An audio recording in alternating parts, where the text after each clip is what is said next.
नमस्कार, मैं Prince Kushwaha. First Bihar Jharkhand देख रहे हैं। बिहार में विधानसभा का चुनाव है और उस चुनाव से पहले लगातार चर्चाएं भी शुरू है।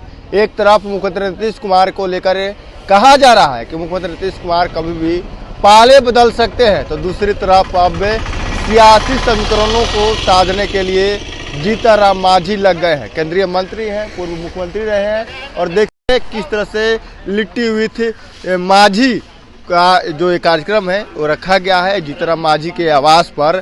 और इस कार्यक्रम में तमाम एनडीए के नेता आएंगे और तमाम जो एनडीए घटक दल है उसके तमाम बड़े जो नेता हैं, कार्यकर्ता हैं, उनको निमंत्रण भेजा गया है। और जीतनराम मांझी का ये आवास है, सरकारी आवास, और इसी आवास के अंदर देखिए आपको हम तैयारी दिखा रहे हैं किस तरह से तैयारी चल रही है मांझी विथ लिट्टी।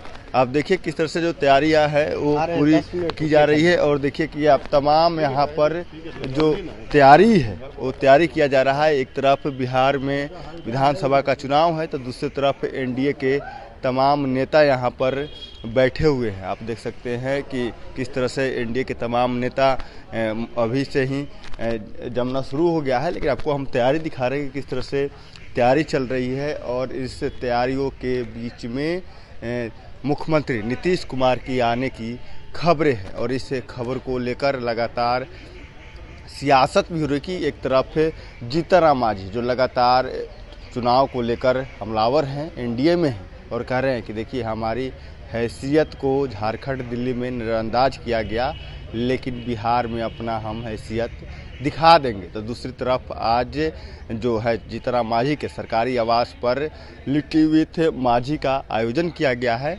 और इसमें लिट्टी चोखा पर एनडीए के तमाम नेताओं के साथ बातचीत होगी और तमाम जो नेता हैं वो इस कार्यक्रम में पहुंचेंगे। और हम आपको तैयारी दिखा रहे हैं। बिहार सरकार के मंत्री संतोष सुमन भी आप देख सकते हैं रूप में देख सकते हैं कि किस तरह से बड़े रूप में ये कार्यक्रम को रखा गया है और यहाँ पर सभी तैयारी हो रही है। और जीतनराम मांझी साथ ही उनके बेटे बिहार सरकार जो मंत्री हैं संतोष सुमन, वो तमाम जो लोग हैं इस कार्यक्रम में रहेंगे और मुख्यमंत्री नीतीश कुमार की आने की भी चर्चाएं जोरों से हो रही है। एक तरफ मुख्यमंत्री नीतीश कुमार लगातार हर जगह घूम रहे हैं, यात्रा पे हैं, प्रगति यात्रा पर, तो दूसरी तरफ देखिए कि किस तरह से अब कार्यक्रम में भी भाग लेंगे। हम बात करेंगे, हमारे साथ बिहार सरकार के मंत्री संतोष सुमन हैं।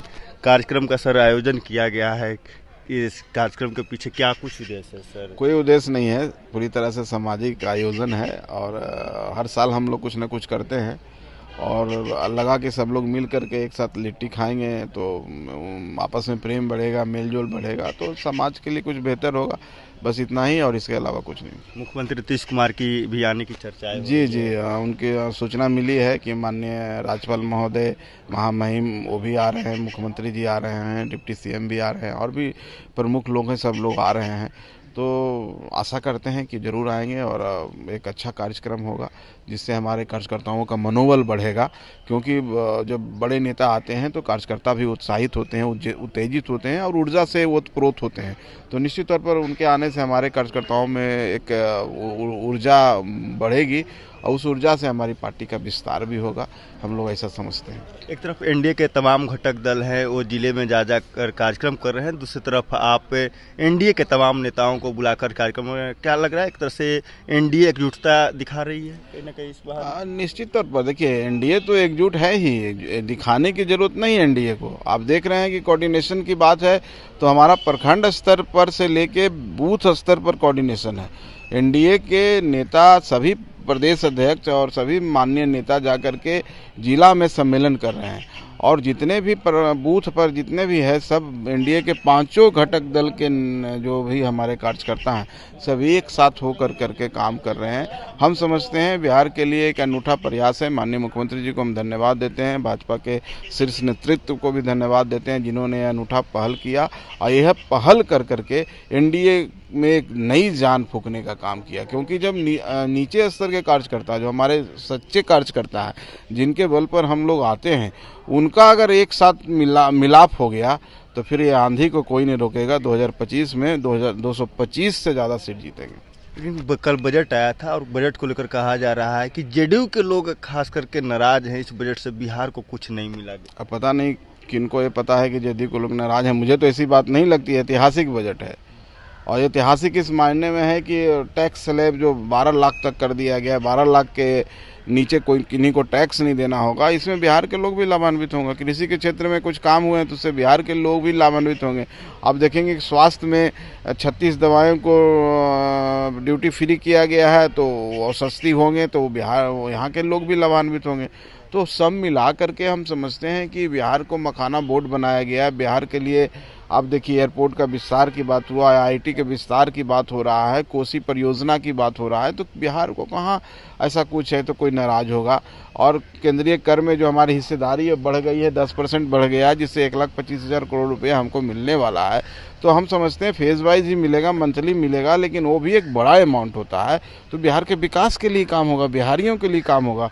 तो ओवरऑल ये बजट ऐतिहासिक बजट है। 2025 एक गेम चेंजर होगा आने वाला भविष्य के लिए, विकसित भारत के लिए ये बजट गेम चेंजर होगा। इसके लिए माननीय प्रधानमंत्री जी को, माननीय वित्त मंत्री जी को मैं धन्यवाद देना चाहता हूँ आपके माध्यम से कि उन्होंने ऐतिहासिक कदम और एक तरह साहसिक कदम उठाया है।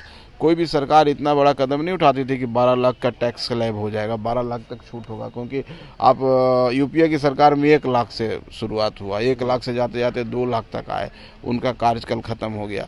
तो अब समझ लीजिए कि माननीय प्रधानमंत्री जब से बने हैं 2.5 लाख से लेते हुए आज 12 लाख पहुँच गया। तो अपने आप में ऐतिहासिक है। मध्यम वर्ग सब खुश है, उल्लास से भरपूर है।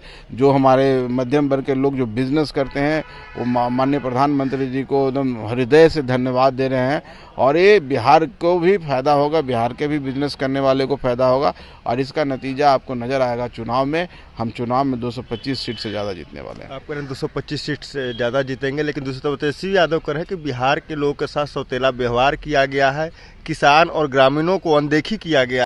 वो तो बिना बने ही घोषणा कर दे रहे हैं कि हम ये करेंगे वो करेंगे, तो उनका काम है, करने दीजिए। तो आपने देखा हमारे साथ बिहार सरकार के मंत्री संतोष सुमन थे। आपको हम तमाम नज़ारा दिखाएंगे किस तरह से जीतन राम मांझी के सरकारी आवास पर कार्यक्रम की तैयारी चली है। मुख्यमंत्री नीतीश कुमार और राज्यपाल भी आएंगे और साथ ही एनडीए के तमाम बड़े नेता इस कार्यक्रम में भाग लेंगे। बहरहाल खबर इतना ही। इस तमाम खबर बन रहे हैं फर्स्ट बिहार झारखंड देख रहे हैं। भारतीय जनता पार्टी का सदस्य बनने के लिए 8800002024 पर मिस्ड कॉल करें। निवेदक भारतीय जनता पार्टी बिहार।